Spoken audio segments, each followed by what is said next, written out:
कहानी के शुरू में दिखाया जाता है कि कुछ लोग एक लड़की को पकड़कर ले जा रहे थे जिसका नाम मोरा था। वो एक डॉक्टर थी। तभी मोरा की नींद खुल जाती है। हमें पता चलता है कि वो एक सपना देख रही थी, मगर हैरानी की बात ये थी कि जो कुछ उसने अपने सपने में देखा था खुद को बंधा हुआ, वैसे ही असल जिंदगी में उसके हाथों पर निशान थे। फिर मोरा वहाँ पर पड़े हुए अखबार को देखती है जिसमें एक शिप के गायब होने की खबर लिखी थी। उसको गायब हुए 4 महीने हो गए थे। उस शिप का नाम प्रोमेथियस था, लेकिन आज तक ना तो उस शिप के बारे में कुछ पता चला था और ना ही उसमें सवार लोगों का। मोरा को वहाँ पर एक लेटर भी मिलता है जो उसके भाई का था। उसमें लिखा था कि मुझे जल्द आकर न्यूयॉर्क में मिलो। यहाँ पर हमें पता चलता है कि मोरा भी शिप में सवार अपने भाई के पास जा रही थी। जब ये अपने कमरे से बाहर आती है, सभी उस गायब हुए शिप के बारे में बात कर रहे थे। कोई कहता है कि वो डूब गया, कोई कहता है पता नहीं न जाने कहाँ गायब हो गया, तो किसी का कहना था कि उसे शायद किसी बुरी शक्ति ने निगल लिया। मोरा भी इसी शिप में बैठी सभी लोगों की बातें सुन रही थी। तभी उधर इन्हीं बातों के दौरान एक लड़का आता है जो कहता है प्लीज अगर यहाँ पर कोई डॉक्टर है तो मेरे साथ चले, मेरी बहन बहुत बीमार है। तभी उधर कुछ गार्ड आते हैं जो उस लड़के को पकड़कर साथ ले जाते हैं। दरअसल ये लड़का शिप के दूसरे हिस्से से आया था जहाँ पर सभी गरीब लोग थे और इनका इस हिस्से में आना मना था जहाँ पर सब अमीर लोग थे। तभी मोरा उस लड़के के पीछे पीछे जाती है और उनको कहती है कि मैं डॉक्टर हूँ। मोरा उसकी बहन का इलाज करती है। उसने उसको बचा लिया था। उस लड़के की बहन दरअसल माँ बनने वाली थी। तभी उसकी छोटी बहन मोरा के पास आती है और उसे कहती है तुम्हारा शुक्रिया कि तुमने मेरी बहन की जान बचाई। मैं भी बड़ी होकर डॉक्टर बनना चाहती हूँ, सिर्फ तुम्हारी तरह। फिर इसी शिप में हम एक कपल को देखते हैं जो आपस में झगड़ा कर रहे थे क्योंकि उस लड़की के हस्बैंड को दौरे पड़ा करते थे और वो अपने हस्बैंड के साथ नहीं रहना चाहती थी। मोरा जब शिप के उस हिस्से में थी जहाँ पर सभी गरीब लोग थे तो अचानक से उसका दम घुटने लगता है और वो बाहर आ जाती है। शिप का कैप्टन उससे कहता है कि क्या तुम नहीं जानती यहाँ पर आना सख्ती से मना है। मोरा कहती है नहीं मैं नहीं जानती और ऐसा घटिया असूल किसने बनाया है कि हम गरीबों की मदद नहीं कर सकते। तभी इनके पास 2 गार्ड आते हैं और इन्हें बताते हैं कि जल्दी हमें इस शिप को दूसरी साइड पर लेकर जाना होगा।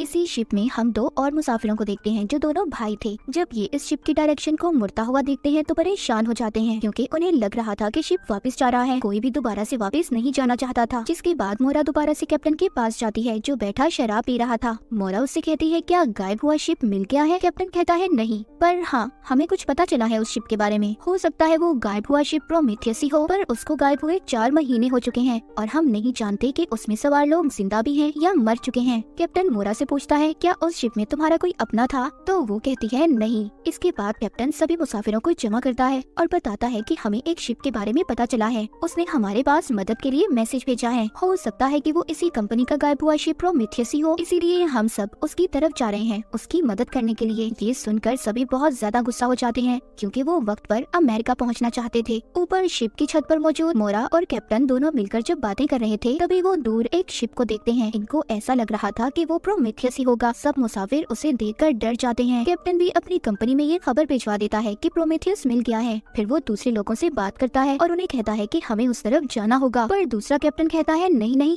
हमें वहाँ जाने में खतरा हो सकता है। मोरा कहती है मैं भी आप लोगों के साथ जाना चाहती हूँ, हो सकता है कि वहाँ पर कोई बीमार हो जिसको डॉक्टर की जरूरत हो और मैं एक डॉक्टर हूँ। ये सब अब उस शिप पर जाने के लिए तैयार थे। तभी एक मुसाफिर कहता है कि समंदर कितना खामोश है, हवा रुक चुकी है, कुछ तो गड़बड़ है। वो डर जाता है और उस शिप पर जाने से मना कर देता है। कैप्टन उस आदमी को छोड़कर किसी और को अपने साथ ले जाता है। अब ये सब उस शिप पर पहुंच गए थे। जब वहाँ पर जाकर ये देखते हैं तो इन्हें कोई भी नहीं मिलता और जो उस शिप का कंट्रोल रूम था वो सारे का सारा टूटा हुआ था। ये डर जाते हैं और सोचते हैं कि अगर ये टूटा हुआ है तो हम लोगों को सिग्नल किसने भेजे, किसने हमें मदद के लिए मैसेज किया।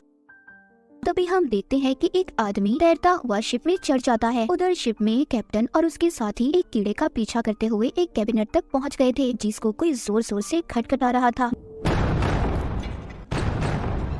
मोरा उस कैबिनेट को खोल देती है जिसमें से एक बच्चा निकलता है। ये सब के सब उसे देखकर हैरान हो गए थे। सब उससे सवाल करते हैं कि तुम कैसे जिंदा हो, बाकी सब लोग कहाँ पर हैं और तुम्हें यहाँ पर बंद किसने किया। पर वो बच्चा इनकी किसी भी बात का कोई भी जवाब नहीं दे रहा था। इनको पिरामिड जैसा एक ऑब्जेक्ट दिखाता है। अब खैर ये सब के सब उस बच्चे को लेकर दोबारा से अपने शिप पर आ गए थे। तभी एक आदमी कैप्टन के पास आता है और उसे कहता है कि कंपनी से मैसेज आया है कि अगर प्रोमेथियस शिप तुमको मिलता है तो उसको डुबा दो। ये सुनकर कैप्टन जब कंट्रोल रूम में जाता है तो वहाँ पर पर सभी कंपास ने चलना बंद कर दिया था। सभी लोग शिप में मौजूद बहुत ज्यादा परेशान थे। वो सोच रहे थे कि जितने भी मुसाफिर प्रोमेथियस पर थे वो कहाँ गए, कहाँ गायब हो गए, और वो बच्चा वहाँ पर 4 महीने तक कैसे जिंदा रहा। सबके सब इन्हीं सोचों में गुम थे और जल्द ही ये सब इस शिप से दूर जाना चाहते थे। मोरा जब अपने कमरे में थी तो वो उसी प्रामिट को देखती है जो उसको उस बच्चे ने दिया था, और उसको कुछ भी समझ नहीं आता। ये उसको देखकर वहीं उसी जगह पर रख देती है। फिर वो उस बच्चे से पूछती है कि तुम वहाँ पर जिंदा कैसे थे, और प्लीज मुझे बताओ कि बाकी के लोग कहाँ पर हैं। वो बच्चा उसकी किसी भी बात का कोई भी जवाब नहीं देता और उसको प्रामिट लाकर दे देता है। इसके बाद मोरा बाहर जाती है। वहाँ पर उसको वही अजीब आदमी मिलता है जिसको हमने देखा था कि वो शिप पर आ गया था। मोरा उससे पूछती है कि तुम कौन हो। वो कहता है कि मैं तुम्हारे साथ वाले कमरे में रहता हूँ। मोरा कहती है पर मैंने तुम्हें कभी नहीं देखा। वो आदमी उसको अपना नाम डैनियल बताता है और फिर वहाँ से चला गया था। कैप्टन मोरा से मिलने आता है और उससे पूछता है क्या तुम्हें बच्चे ने कुछ बताया। वो कहती है कि फिलहाल अभी तक तो कुछ नहीं बताया। फिर हम उसी मुसाफिर को देखते हैं जो अपने बीवी के साथ झगड़ा कर रहा था। वो शिप में एक जापानीज लड़की के साथ खड़ा था और उस लड़की के साथ बातें कर रहा था। तभी वहाँ पर उस लड़की की माँ जाती है जो उसे अपने साथ ले गई थी। फिर वहाँ पर एक लेडी आती है जो उस आदमी से कहती है मुझे लगता है कि तुम ठीक नहीं हो, क्या मैं तुम्हारी कोई मदद कर सकती हूँ। तभी हम कैप्टन को देखते हैं जिसको शिप पर अपनी बेटी नजर आती है। ये उसका पीछा करते हुए एक कमरे में पहुँच गया था जहाँ पर इसको अपनी बीवी और बेटियां नजर आती हैं जो इसका वहाँ पर इंतजार कर रही थी। और अचानक से वहाँ पर आग लग जाती है। कैप्टन दूर जाकर गिरता है। उसको वही कीड़ा नजर आता है जो उन्होंने प्रोमेथियस शिप पर देखा था। उसको वहाँ पर एक सीढ़ी भी दिखाई देती है जिस पर वो चढ़कर सीधा अपने कमरे में पहुँच गया था। फिर ये दोबारा से जब चेक करने जाता है तो नीचे कुछ भी नहीं था, चारों तरफ दीवारें थी। उधर मोरा कमरे में बैठी जब उस बच्चे से बातें कर रही थी तो वो उसकी गर्दन पर एक निशान देखती है। जब वो उस निशान को छूने लगती है तो बच्चा उसका हाथ पकड़ लेता है और उसको कहता है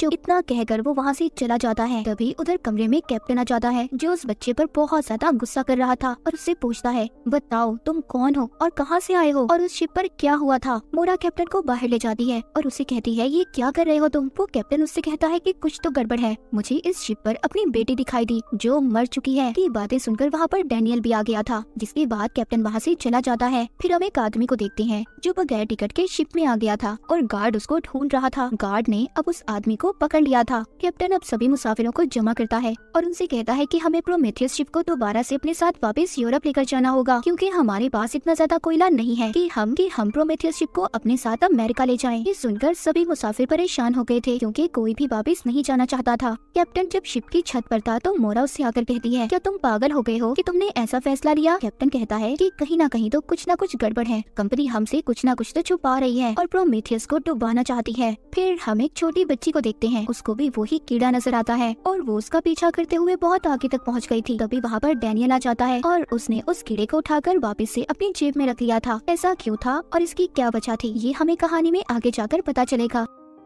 अगले पल कैप्टन के पास एक आदमी आता है जो उसको कैबिन में लेकर गया था जहाँ पर वो उसको वही छोटी मरी हुई बच्ची दिखाता है। ये उसी लड़के की छोटी बहन थी जिसको हमने कहानी के शुरू में देखा था जो किसी डॉक्टर को बुलाने आया था अपनी बहन की जान बचाने के लिए। फिर मोरा और एक डॉक्टर इस बात का पता लगाने की कोशिश करते हैं कि उस बच्ची को आखिर हुआ क्या था और वो कैसे मर गई, पर उन्हें इस बारे में कुछ भी पता नहीं चल रहा था। कैप्टन यहाँ पर सबको मना करते हैं कि कोई भी इस बच्ची की मौत के बारे में किसी को कुछ भी नहीं बताएगा। तभी वो लोग देखते हैं कि इनका शिप रुक गया था। कैप्टन जब ऊपर जाकर देखता है तो चारों तरफ धुंध थी, बहुत ज्यादा धुआं था, आगे का रास्ता नजर नहीं आ रहा था और इनकी कंपास ने भी काम करना बंद कर दिया था। कैप्टन यहाँ पर सबसे ये कहते हैं कि हम आगे नहीं जा पाएंगे जब तक हमें आगे जाने का रास्ता नजर नहीं आता। कैप्टन मोरा को अपने साथ लेकर जाता है और उसको एक रिबन दिखाता है जो उसको प्रोमेथियस शिप पर से मिला था। कहता है कि ये मेरी बेटी का है और जानती हो कि मेरी बेटी और बीवी आग लगने की वजह से मर गए थे। मोरा कहती है कि आप शायद पागल हो गए हैं और तभी ऐसी बातें कर रहे हैं, ऐसा कुछ भी नहीं है। कैप्टन मोरा को वो रास्ता भी दिखाता है और कहता है कि ऐसा रास्ता मैंने शिप में कभी नहीं देखा, हालांकि मैं शिप के कोने कोने को जानता हूँ। प्रोमेथियस पर कुछ तो गड़बड़ है, तुम्हें दोबारा से मेरे साथ जाना होगा। हमें पता करना होगा कि वो एक बच्चा ही उस शिप पर कैसे जिंदा था। उधर शिप पर जो बच्ची मर गई थी उसकी फैमिली बहुत ज्यादा परेशान थी और उसको हर तरफ ढूंढ रही थी। उधर कैप्टन भी दोबारा से प्रोमेथियस शिप पर जाने के लिए तैयार था मगर सब उसको समझा रहे थे कि प्लीज ऐसा मत करे, वहाँ पर खतरा हो सकता है, पर वो किसी की भी नहीं सुनता और मोरा को लेकर उस शिप के लिए निकल जाता है। शिप पर गार्ड उस फैमिली की बच्ची को भी बता देता है कि वो मर चुकी है। उसकी बहन उसकी लाश को उठाकर अपने हिस्से में ले आती है, जहाँ पर उसका भाई भी जब अपनी छोटी बहन को मरा हुआ देखता है तो बहुत ज्यादा गुस्सा करता है और गुस्से में शिप की खिड़कियों को भी तोड़ देता है। जब गार्ड बाहर आकर देखता है तो शिप में और भी बहुत से लोग थे जो मर चुके थे। उधर कैप्टन भी मोरा के साथ प्रोमेथियस शिप में चीजों को ढूंढ रहा था। उन्हें वहाँ की जमीन में वैसा ही खुफिया दरवाजा नजर आता है जैसा कैप्टन ने अपने कमरे में देखा था। मोरा जब चेक करने जाती है तो उसे वहाँ पर कुछ भी नहीं मिलता। इधर शिप में वो छोटा बच्चा ब्रामिड को लेकर बेड के नीचे था। तभी वहाँ पर डैनियल आ जाता है। वो उससे पूछता है क्या तुम्हें वो मिला, जिस बात पर वो बच्चा ना में सर हिलाता है। इसका मतलब ये था कि डैनियल और वो छोटा बच्चा दोनों एक दूसरे को जानते थे, पर आपस में क्या लगते हैं ये अभी तक इस कहानी में नहीं पता चला। उधर शिप में मोरा और कैप्टन बर्नर को चेक कर रहे थे। उन्हें ऐसा लग रहा था कि शायद यहाँ के लोग जलकर मरे हो। इसी दौरान वहाँ पर कैप्टन को मुसाफिरों की लिस्ट मिलती है जिसको वो मोरा से छुपा लेता है और अपने पास रख लेता है। शिप में गार्ड सभी लोगों के पास जाता है और उन्हें कहता है कि हमारे लोग मर रहे हैं, हमें कुछ न कुछ करना होगा, और सब में बंदूकें बांट देता है। कहता है हमें खुद ही शिप को चलाना होगा। फिर एक आदमी कैप्टन के पास आता है और उसे बताता है कि सब लोग बगावत पर उतर आए हैं, आपको जल्द ही इस शिप को चलाना होगा। लेकिन इससे पहले कैप्टन कुछ करता, वहाँ पर सब लोग आ जाते हैं और कैप्टन को कैद कर लेते हैं। पर अचानक से इनका शिप गायब हो जाता है। ये लोग कहीं और आ गए थे। गार्ड उसी आदमी को अपने साथ ले जाता है जो बिना टिकट के शिप में आया था। उससे कहता है कि तुम्हें सभी मरे हुए लोगों की लाशों को पानी में फेंकना होगा। फिर वो कंट्रोल रूम में आता है और वहाँ पर बताता है कि प्रोमेथियस शिप गायब हो गया है। वो उसको बताते हैं कि प्रोमेथियस नहीं बल्कि हमारा शिप गायब हुआ है, हम नहीं जानते कि हम कहाँ पर आ गए हैं। वो आदमी उसको बताता है कि मुझे लगता है हम दोबारा से उसी जगह पर आ गए हैं जहाँ से हम 3 महीने पहले चले थे। फिर सभी वो गरीब लोग जिनके पास बंदूकें थी वो सभी अमीरों पर हमला कर देते हैं और उन्हें कहते हैं बताओ ये सब क्या हो रहा है, हमारे ही लोग क्यों मर रहे हैं।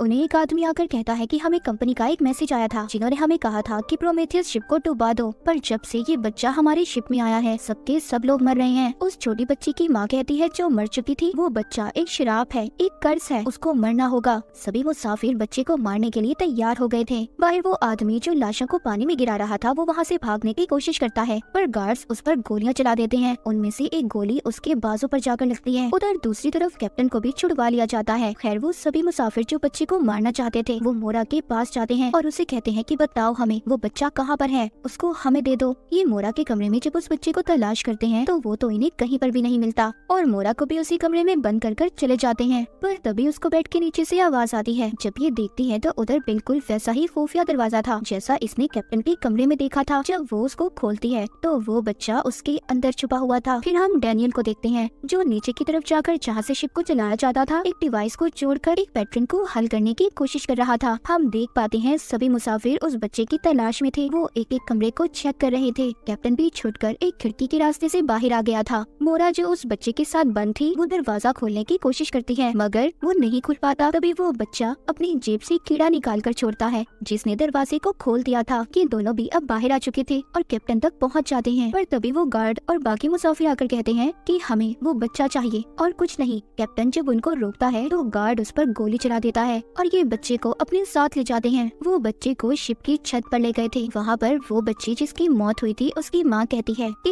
ये बच्चा श्रापित है, इसी की वजह से सब लोगों की मौत हुई है। मैंने अपनी बेटी को खोया है, ये हमारी आत्माओं को इकट्ठा कर रहा है। इसकी भोली सूरत देखकर इस पर बिल्कुल रहम मत करना, इसे उठाकर पानी में फेंक दो। तभी वहाँ पर कैप्टन और कुछ लोग आ जाते हैं जो वहाँ पर सभी लोगों को मारने लगते हैं। बच्चे को बचाने के चक्कर में सबकी वहाँ पर लड़ाई हो गई थी। मगर इसी बीच उस छोटी बच्ची की माँ जो मर चुकी थी वो उस बच्चे को उठाकर पानी में फेंक देती है। मोरा जब ऐसा करते उसे देखती है तो वो तो सहम गई थी। वहाँ पर अब बारिश भी होने लगी थी। अब उस बच्चे को तो मार दिया था। जब ये सब आकर नीचे बैठते हैं तो कैप्टन मोरा से कहता है आखिर सच क्या है, तुम्हें कुछ तो बताना ही होगा। मुझे प्रोमेथियस शिप पर से मुसाफिरों की लिस्ट मिली है जिसमें तुम्हारा नाम भी शामिल है, आखिर तुम हो कौन। तभी वहाँ कैबिनेट से एक रोशनी आती है। वो बच्चा जिसको समंदर में फेंक दिया था एक बार फिर वैसे ही निकलता है जैसे वो प्रोमेथियस शिप पर से निकला था, लेकिन इस बार वो निकलकर मोरा को गले लगा लेता है। सभी मुसाफिर उसको देखकर हैरान थे। यहाँ पर क्या हो रहा था किसी को कुछ भी समझ नहीं आता। पहले तो सब उस बच्चे के बारे में जानना चाहते थे मगर अब सब मोरा के बारे में भी जानना चाहते थे कि आखिर वो कौन थी और उसका नाम प्रोमेथियस शिप के मुसाफिरों में कैसे था। अब यहाँ पर हम मोरा की पुरानी जिंदगी को देख पाते हैं जहाँ पर उसने मेंटल असाइलम के कपड़े पहने हुए थे। पर तभी उसको पकड़ लिया जाता है। वो एक आदमी से कह रही थी कि मैं जानती हूँ कि तुमने प्रोमेथियस और बाकी शिप के साथ क्या किया है, और ये वही सीन था जो हमने कहानी के शुरू में देखा था। फिर उसको उसको कुछ लोग पकड़कर एक चेयर पर बिठाते हैं और उसके गले में इंजेक्शन लगाया जाता है। वो बेहोश हो गई थी, मगर जब उसको होश आता है वो दोबारा से खुद को शिप में पाती है, जहाँ पर अब शिप के सभी मुसाफिरों ने उस बच्चे को दोबारा से कैबिनेट में बंद कर दिया था।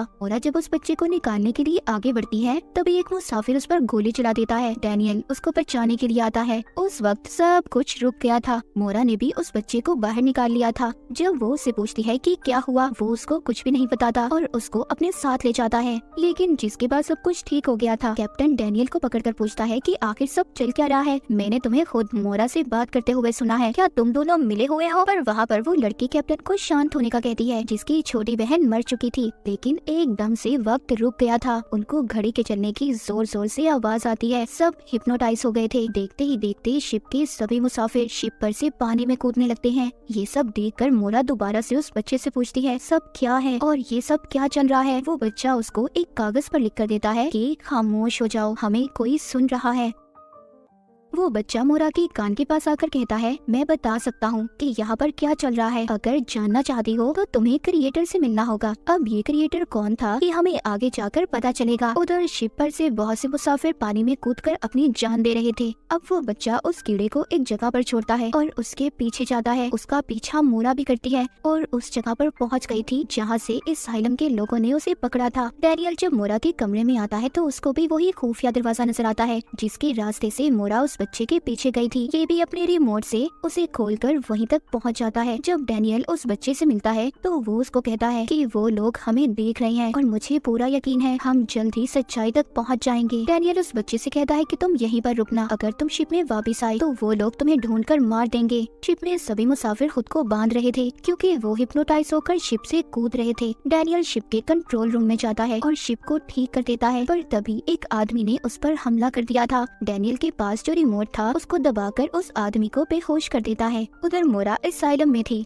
ये वहाँ पर उस कमरे में जाती है जिसका नंबर 1011 था और इसी नंबर के कमरे में मोरा शिप में भी थी। ऐसा लग रहा था कि सब कुछ एक दूसरे से जुड़ा हुआ है। तभी वो एक बूढ़े आदमी को देखती है और उससे पूछती है, मेरा भाई कहाँ पर है? लेकिन उसको कुछ लोग पकड़कर इंजेक्शन लगा देते हैं, जिसके बाद मोरा शिप में जागती है। वहाँ पर जाकर उसको कैप्टन पकड़ लेता है और उससे पूछता है कि बताओ तुम कौन हो और जो भी कुछ इस शिप में हमारे साथ हो रहा है वो क्यों हो रहा है? मोरा कैप्टन को बताती है कि मैं इस शिप के मालिक की बेटी हूँ। मेरे डैड ने ये शिप सिर्फ एक्सपेरिमेंट तजुर्बों के लिए बनाए थे। मुझे 4 महीने पहले मेरे भाई का लेटर मिला था जो मुझसे मिलना चाहता है, पर हम लोग नहीं मिल पाए। उसने मुझे प्रोमेथियस का राज बताना था। हम यहाँ पर जो कुछ भी देख रहे हैं सिर्फ हमारे ख्यालों की दुनिया है। तुम इसको नकली दुनिया कह सकते हो। हम एक ऐसी दुनिया में फंस गए हैं जहाँ से निकलना बहुत मुश्किल है। तभी वो एक कीड़े को देखती है जिसे वो पकड़ लेती है और पकड़कर ये उसका पीछा करते हैं। ये जंगल में पहुँच गए थे, मतलब कि अपने ख्यालों की दुनिया में, जहाँ पर कैप्टन को अपना घर नजर आता है और सोचता है कि ये शिप में कैसे आया। वहीं पर शिप में हम शिप के ऑफिसर को देखते हैं जिसके पास वैसा ही रिमोट था जैसा डैनियल के पास था। कुछ देर के बाद कैप्टन और मोरा भी दोबारा से शिप में आ गए थे। दोनों बहुत ज्यादा परेशान थे। मोरा कैप्टन को बताती है कि मैं एक मेंटल असाइलम की डॉक्टर थी, पर मेरी यादाश्त को मिटा दिया गया। मुझे तो ये भी याद नहीं कि मैं प्रोमेथियस शिप पर गई थी। तभी कैप्टन उसको लेटर दिखाता है। वो बताता है कि मैं प्रोमेथियस शिप पर खुद एक कैप्टन था, पर वो भी नहीं जानता था कि वो उस शिप पर कैसे कैप्टन था। शिप पर डैनियल ने भी अपने रिमोट से सब कुछ ठीक कर दिया था,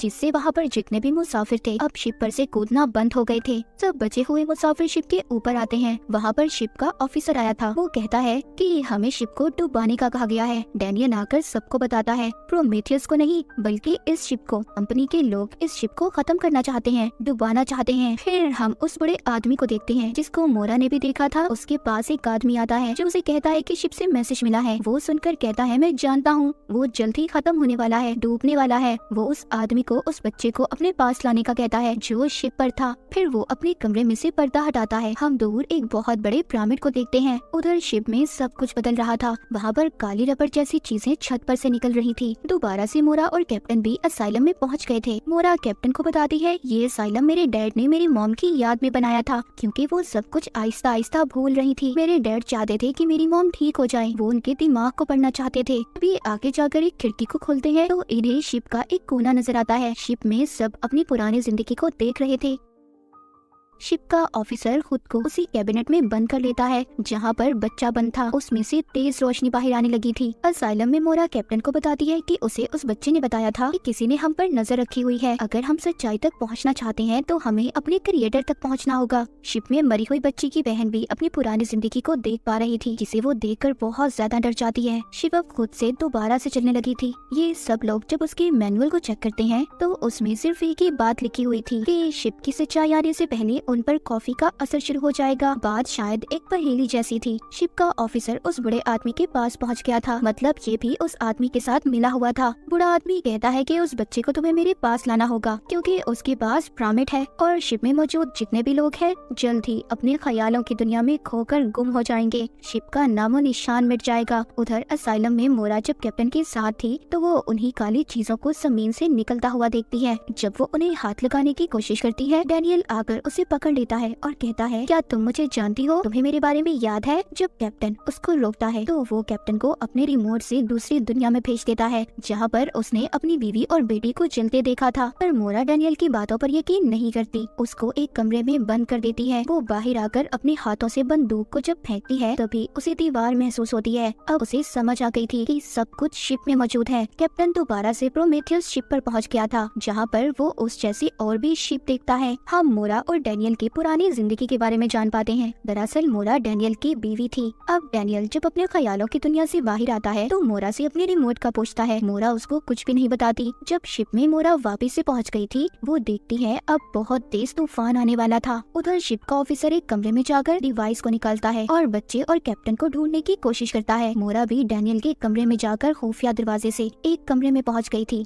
जहां पर वो तस्वीरें देखती है जो डैनियल और छोटे बच्चे की थी। मतलब डैनियल उसका हस्बैंड था और छोटा बच्चा उसका बेटा। अब डैनियल ने भी दूसरी दुनिया में जाकर अपने बेटे को ढूंढ लिया था। उसका बेटा उसको एक अंगूठी देता है और कहता है कि अब वो जाग जाएगी। फिर डैनियल मोरा के पास आता है और उसे बताता है कि वो बच्चा हमारा बेटा है और जो भी कुछ तुम्हें नजर आ रहा है वो सब सच नहीं है। ये सिर्फ हमारे दिमाग की बनाई हुई एक दुनिया है, एक ख्याली दुनिया। तभी शिप में सायरन बजने लगते हैं। उधर बूढ़ा आदमी जो अब टाइम को देख रहा था जिसमें 21 मिनट बाकी थे, मतलब ये ख्याली दुनिया सिर्फ 21 मिनट तक खत्म हो जाएगी। डैनियल मोरा को शिप में लाकर उसे बताता है कि हमारे ख्यालों की दुनिया को खत्म होने में सिर्फ 21 मिनट है, जिसके बाद सब खत्म हो जाएगा, मगर हम इसको एक कोड की मदद से सुलझा सकते हैं जिसका पता सिर्फ तुम जानती हो। पर मोरा को तो कुछ भी याद नहीं था कि कोड क्या है। वो डैनियल को अपने लॉकेट से एक चाबी निकाल कर देती है। कहती है कि शायद सिर्फ ये एक चाबी है जिससे वो कोड खोल सकता है। वो एक कमरे में जाकर डिवाइस को जोड़ने लगता है और कहता है, मोरा ये सब अगर ठीक भी हो गया तो दोबारा से ये चक्कर शुरू हो जाएगा इस नकली दुनिया का, और ये मेरे साथ बहुत बार हो चुका है। तभी तो कोई भी शिप अपनी मंजिल तक नहीं पहुंच पाता। अब शिप के अंदर तूफान की वजह से सब कुछ टूट रहा था जिसमें दबकर लोग मर रहे थे। तूफान की वजह से शिप में पानी आने लगता है। बहुत से लोग उस पानी में डूबकर मर जाते हैं।